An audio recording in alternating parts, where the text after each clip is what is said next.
سلام، این یه ویدیو یوتیوب نیست، یه تجربه شخصی و واقعی. من مهرادم، خیلی خوش اومدید به کانال مهرادیان. Working on a weekend like usual. Way off in the deep end like usual. Niggas swear they passed us, they doing too much. Haven't done my taxes, I'm too turned up. Virgil got a paddock on my wrist going nuts. Niggas caught me slipping once, okay, so what? Someone hit your block up, I tell you if it was us. Man, a house in Rosewood, this shit too plush. سلام. امروز میخوام روشی یادتون بدم که تو ماه خیلی براتون صرفه‌جویی بشه. خب اگر کانال منو تا الان دنبال کرده باشید میدونید که تمام هدف من اینه که شما رو بی نیاز بکنم از انباشت اطلاعات زیاد و اینکه شما نرید خیلی از چیزا رو یاد بگیرید، چیزهایی که خودم تجربه کردم برای مسیری که باید میرفتم با شما در میون میذارم. یکی از چیزاشو امروز اگر به شما بگم بی نیاز میشید از هزینه تراپی رفتن، یعنی دیگه نیازی به تراپی ندارید و اصلا دلیل اینکه تراپی چیه رو هم یاد بگیرید. موضوع رو با این شروع میکنم که اگر ما یه شخصی رو داشتیم، یه مهراد کوچیک شده روی شونه، اگر اینو داشتیم، حالا ایکس نام که شما دارید این ویدیو رو میبینید، اگر این شمای کوچک روی شونتون بود، یعنی توی دنیای زندگی میکردیم که ما اینا رو داشتیم، میومدیم میشد که اینا بیان و افکار رو بلند بگن، یعنی نه تنها خود شخص، دور و بریان بتونن بفهمن. خب اونجا خیلی راحت اگر شما یا قدیم من یا همین الان من، هیچ کسی کامل نیست، میومد میشست بغل من، میفهمیدم که این چرا پس این مشکلات زندگیشو داره. یعنی با شنیدن افکار یک شخص شما میتونید بفهمید که چرا این شخص به این سمت از زندگیش سوق داده شده. و خیلی از مثلا ثروتمندا، خیلی از بیزینسمنا موقعی که صحبت میکنن با یکی متوجه میشن این فرد لایق کار هست، این فرد اصلا چند مرده حلاجه.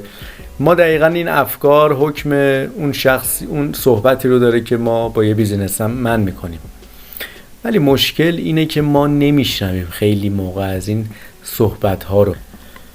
یعنی ما یه صحبت سطحی داریم که برو نون بگیر، چکت این ماه برگشت قراره بخوره، قبضا رو پرداخت کردی، ارزه نداری، مثلا میخوای یک کار کاسبی جدید را بندازی، صدا میشنوی که ارزه نداری اصلا. من یاد نیست دفعه قبل چی شد، من یاد نیست اصلا دوستات چی شدن.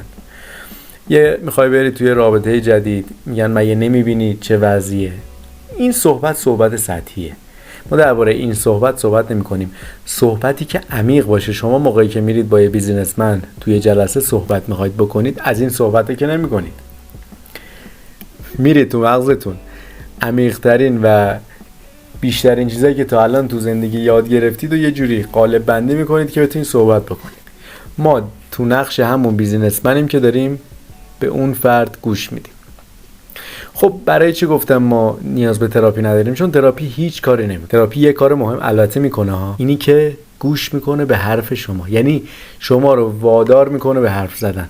یعنی پولی که به شما گرفته، پولی که از شما گرفته، شما رو وادار میکنه که 1 ساعت صحبت کنید.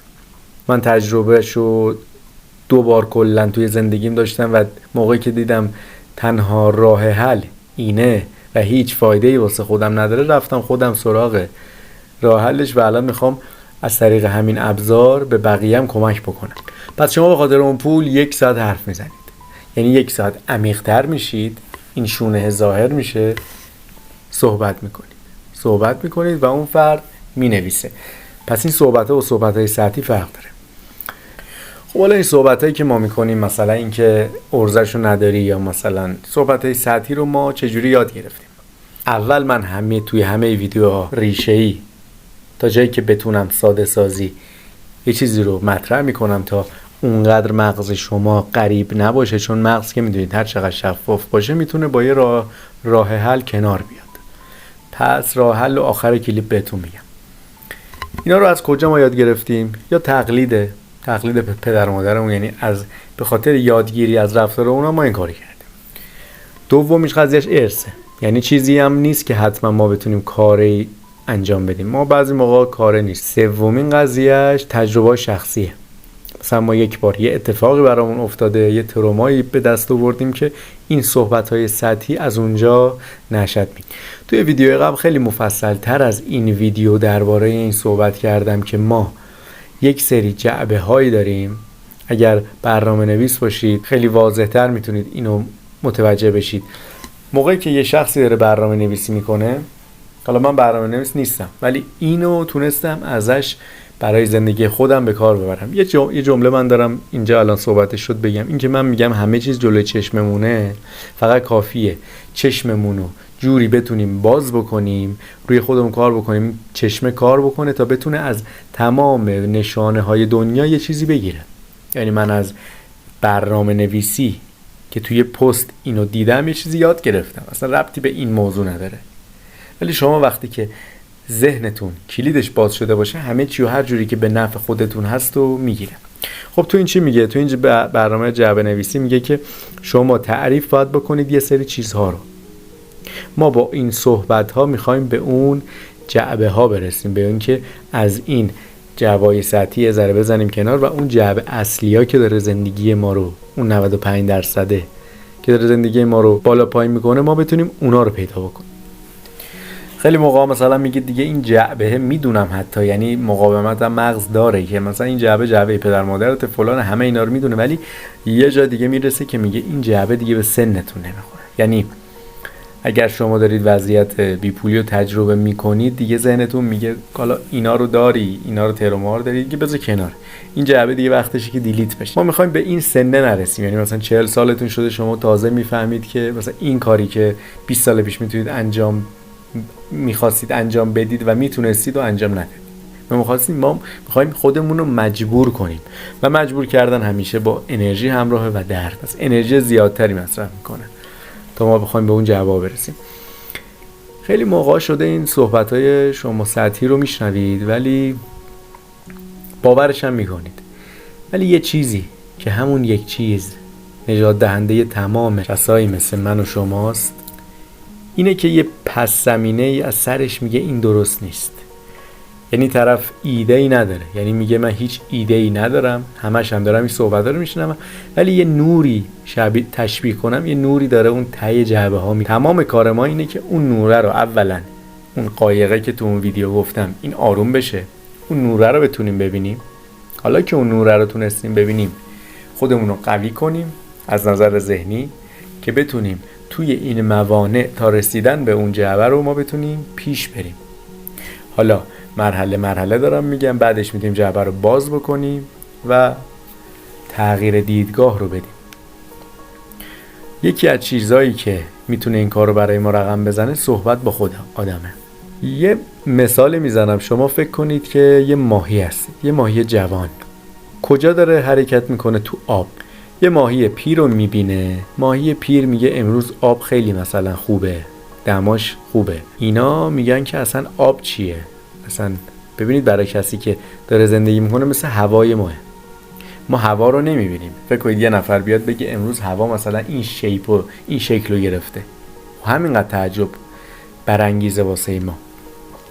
پس ما داریم توی این افکار زندگی میکنیم، یعنی ما داریم توی اقیانوسی از افکار خودمون زندگی میکنیم، ولی اولا که اصلا از وجودش با خبر نیستیم چون زیر این صحبت سطحی هست، و اینکه این افکار باعث میشن که ما بتونیم زندگی بکنیم، مثل همون آبی که برای ماهی بود. پس ما باید یه ماهی پیرتری رو پیدا بکنیم، 4 تا پند و اندرزی بده که همین کتابا میشه، همین کورسا میشه، همین ویدیو میشه.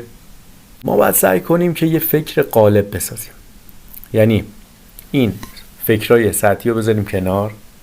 خب با همون حالا آرامش و اون آروم شدن قایق و اینا، یا با سختی، هر جوری که میتونید یه فکر غالب بسازید. افراد فکر میکنن که حالا به خاطر اون کمالگرایشون فکر میکنن که مثلا من باید 3-4 تا فکر غالب بسازم که مثلا ثروت، رفتار مالیمو درست کنم، رابطه‌مو درست کنم، نمیدونم اینو درست کنم، اونو درست کنم. چند تا شاخه عظیمی از زندگی رو پیدا میکنن، میخوان همش رو روش فکر غالب نمیشه، نمیذاره، مغز نمیشه. چرا؟ چون یه سری تاییدیه ها داره فکرها که معمولا فکرهای غالب هم مثلا ارزشمندن که ما بریم سراغشون. یه سری تاییدیه دارن. تاییدیه اصلیش چیه؟ تاییدیه اصلیش اینه که تو زمان حال باید باشه. یعنی ما باید ببینیم فکرمون از کجا اصلا میخوایم بفهمیم این فکرمون سطحیه یا غالب. فکر اگر مثبت باشه باید در زمان حال باشه. فکر نه که الان من فکر کنم به اینکه ثروتمند هستم. فکری که داره تو ناخودآگاه. یه بار ببینید، یه بار فکر کنید همون لحظه داشتم به چی فکر میکردم. اون میشه فکر غالب. معمولا 99% این فکرها منفی هست. پس اولین تاییدیه اینه که ما باید به زمان حال توجه کنیم و اگر منفی بود که میره فکر سطحی ما و همون خودآگاه ما. اگر مثبت بود شما گل رو زدید. یعنی شما تونستید حالا با دیدن ویدیوها، با خود پروری خودتون، با یه سری از راه حل ها بتونید به این برسید. حالا یکی با مراقبه میشه، یکی با فوتبال میشه، یکی با فیلم میشه، یکی با گیم میشه. هر کسی یه جوری داره که به اون افکار برسه. ولی اگر فکر مثبتتون توی آینده است، اونم فکر سطحی. چون مغز همیشه میگه خب الان وضعیتم خرابه، میخوام تو آینده مثلا خوب میشم. اون در حد همون آینده میمونه. حال ماست که داره رقم میزنه. اگر فکر عمیق من همین الان این باشه که میخوام کتاب بخونم، میرم کتاب برمیدارم، ورق میزنم و میخونم و این باعث میشه که زندگی من تغییر بکنه. حالا من همیشه اینو هی ارجاع میدم چون میخوام اینو شما متوجه بشید تفاوتش رو روانشناسی زرد. خب میگن مثلا شما روانشناسی زرد تکرار کن، من شبیه ربات، من ثروتمند هست. اینه الان داره صحبت میکنه یا اینه داره صحبت میکنه؟ اینه. این فکرای سطحی به کار ما نمیاد.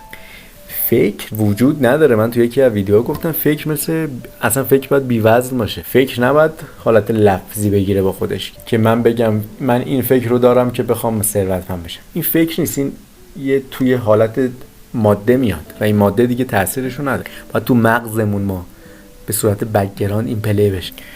خب راه حل چیه؟ راه حل یکی از مهمترین ویدیوها رو من امروز ضبط کردم، چون مهمترین ویدیو، مهمترین راه حلی بود که به درد زندگی خودم خورد. صحبت با خود. حالا من تعداد بیشتری، یعنی به مدت 40 روز و به مدت 30 دقیقه، این زیاده، چون شما نمیدونید من چه بک‌گراندی از خودم ساخته بودم که تونستم این مقدار رو با خودم صحبت بکنم. من یه تایم شیفت انجام دادن این روتین رو بهتون میگم. به مدت اول 2 روز، بعد 7 روز، بعد 21 روز. اگر ادامه دار شد که 40 روز هم بشه، ولی نهایت طول دوره درمان این 40 روزه. مثل دارو خوردن، یه تایم دیگه تموم میشه، ما نیاز نداریم هر روز با خودمون صحبت کنیم، چون انقدر این جعبه ها عمیقن که ما نمیتونیم هر روز بریم اون رو عوض کنیم. یه تایمی مثلا 40 روزه میریم 4 تا جعبه عوض میکنیم، 3 ماه بعد دوباره یه چند وقت با خودمون صحبت میکنیم، نسبت به دیتاهای آپدیت شده دوباره میریم جعبه رو تغییر میکنیم. پس تایم روزش رو شما فهمیدید. چه مدت؟ 10 دقیقه. 10 دقیقه شما با صدای بلند، حالا نه که فریاد بزنید، برید قدم بزنید و شروع کنید به حرف زدن. خب اینجا توی کتابا دیگه تموم میشه، یعنی میگن صحبت کنید و تموم شد صحبت کنید. ما روش صحبت کردن رو بلدیم. وقتی که توی زندگی واقعیمون صحبت همه جا به کار میاد، یعنی ما توی مذاکره بیزینسی یه صحبتی داریم، توی دیتی که میخوایم با یه پارتنر بریم یه صحبتی باید داشته باشیم، ولی موقعی که به خودمون میرسه دیگه ما به این چیزا توجه نمیکنیم. صحبت کن دیگه. سلام چطوری؟ بعد میبینی هیچ صدایی اصلا نمیشنوی. خب شیدم ثروتمندی. روش صحبت کردن رو من میخوام بهتون بگم. پس فهمیدید باید با صدای بلند باشه. اولا یه بار برید خودتون، من نمیخوام این ویدیو طولانی بشه بخوام اینو بگم، برید خودتون انیمیشن تبدیل امواج صوتی به مغز رو پروسش رو ببینید. من خودم فکر میکردم اینا تبله، پرده، این تکون میخوره و ما یه صداهایی میشنن، یه دونه استخون داره. حالا میخواستم شما تحقیق کنید، برید عمیق‌ترش دقیق کنید. صدایی که میشنوی اینا ضربه میزنه، این ضربه ها الکتریسیته تولید میکنه، یعنی مثل کد 1 0 1 0 1 0. صدا ببینید چقدر تاثیر داره. بعد شما میخواید مثلا اون عادتی که گفتم من دارم تو ماشین 2 ساعت پادکست گوش میکنم، میخواید تغییر نداشته باشه، تمام این دونه دونه ها باعث میشه که من تو طولانی مدت ببینم دارم یه ذره تغییر میکنم. ما این 0 و 1 0 و 1 که میگیریم مثل پازله، اگر به اون جواب نخوره که اصلا وصل نمیشه. پس فقط هم این نیست که 0 و 1مون چه معنی میده، مثلا کد 0 و 1 مثلا معنی ثروت میده، چیزی که داریم میشنویم باید بخوره به اون ذهنیت. حالا مدل صحبت کردن چجوری؟ اولین چیز و مهمترین چیز همدردیه. شما یه نوزادی رو اگر داره گریه میکنه نمیرید بگید خب گریه نکن، حالا پوشکت تو به خاطر پوشکت حالا اونم گریه نکنم باز همدردی میشه. برید بگید پوشکت کثیف بود من الان تمیزش کردم باید تمیز بشه. ما اینجوری با خودمون صحبت میکنیم، میخوایم بریم سریع سراغ راه حل. ما باید همدردی بکنیم با خودمون. موقعی که داریم 10 دقیقه پیاده روی میکنیم، مهراد چی داری میکشی تو این روزا؟ دیدید الان کسی پیدا نمیشه بگن مثلا بپرسه خودت حالت چطوره؟ خودمون برای خودمون واقعا میکنیم که انتظار تغییر رو داریم؟ یه بار شده بریم به خودمون بگیم مهراد ایکسی که داری الان ویدیو رو میبین چقدر داری زحمت میکشی، چقدر زحمت داری میکشی که بی نتیجه است. یعنی طرف میگه این کتابو بخون، میخونی اطلاعات میگیری ولی باز چقدر تو مظلومی، چقدر الان نیاز داری که یه زندگی بهتر داشته باشی، یه پارتنر داشته باشی، یه پول بهتری داشته باشی، چقدر تو میخوری به این مدل. حالا شروع کنید به تعریف کردن. همدردی کردید با خودتون، تعریف کنید چقدر تو تلاش کردی قدیما، چقدر اصلا توانمند بودی، یه کاری کردید شما تو زندگیتون دیگه، یه برنامه مثلا با دوستاتون می‌خواستید برید بیرون، یه برنامه ریزی بیرون رفتن رو شما انجام دادید دیگه. یه موقع توی خونتون اگر تشویش بود شما تونستید یه ذره مدیریت بکنید، اینو با اون آروم بکنید. خیلی موقعا شده که خودتون کلی درد داشتید که ولی به یکی دیگه کمک کردید، نشستید پای صحبتاش، راه حل دادید بهش. تعریف کنید مغز بفهمه که به شما نیاز داره، یه ساپورتیو پیدا کرده که دم به دقیقه نره دنبال این دنبال اون، به خاطر ساپورتیو بره مثلا با یکی دوست بشه که از همونجا دوباره لطمه ببینه، به خاطر اینکه اصلا به خاطر پارتنر بودن نرفته، به خاطر همدردی رفته، به خاطر ساپورتیو پیدا کردن رفته. حالا که صحبت کردید با خودتون، تعریف هم کردید، بشینید بگید حالا ما ضمیر جمع چی کار میتونیم بکنیم مهراد؟ یعنی با اینکه شرایط اینجوریه، این قابلیت هم داریم، چی کار میتونیم بکنیم؟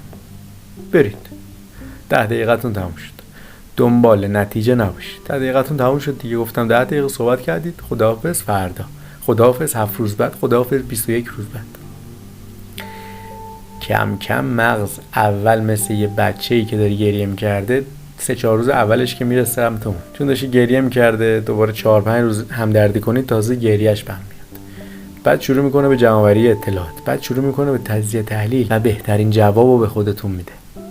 من تو همه ویدیوها میگم این کلید قفل زندگیمون دست خودمونه. به این معنیه الان کامل باز شدهش رو بهتون گفتم. کلید دست خودمونه، خودمونم نیازی فکر کنیم.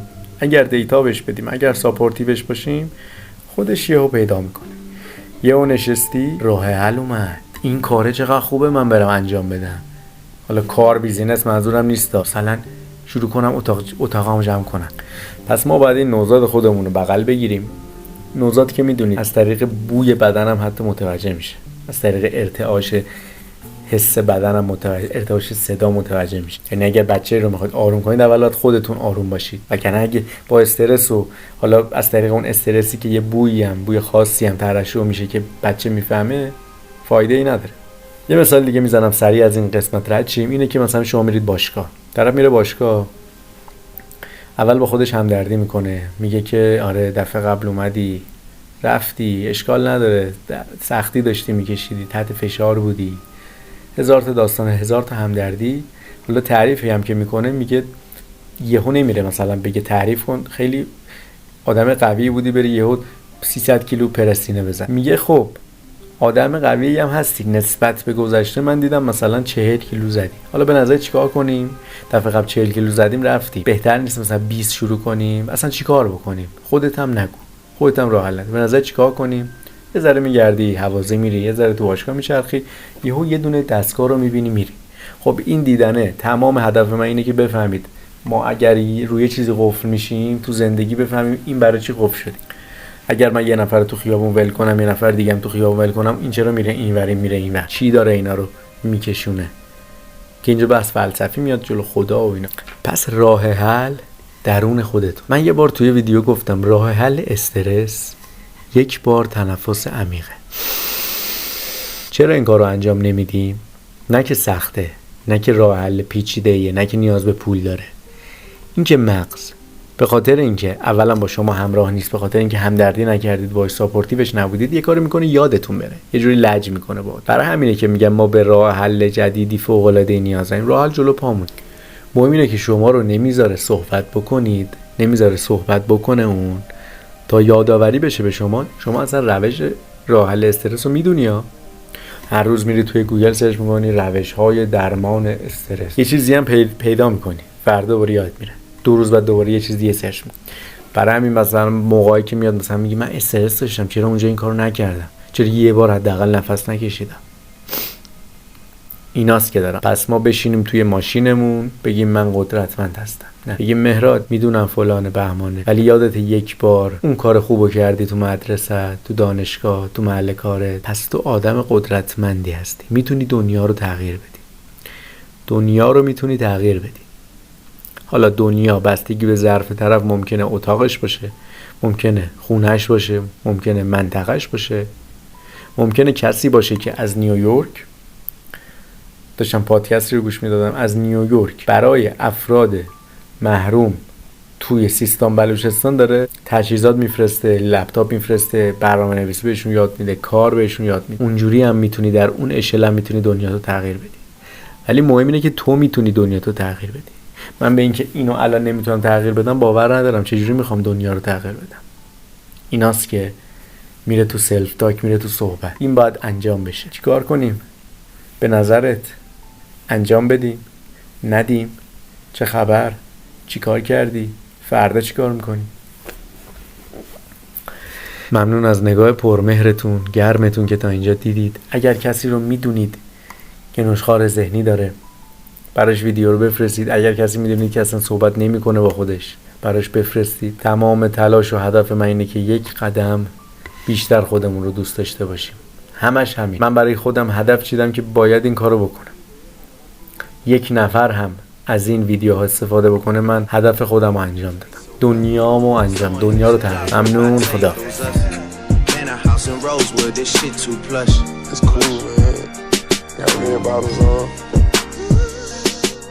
Life is good.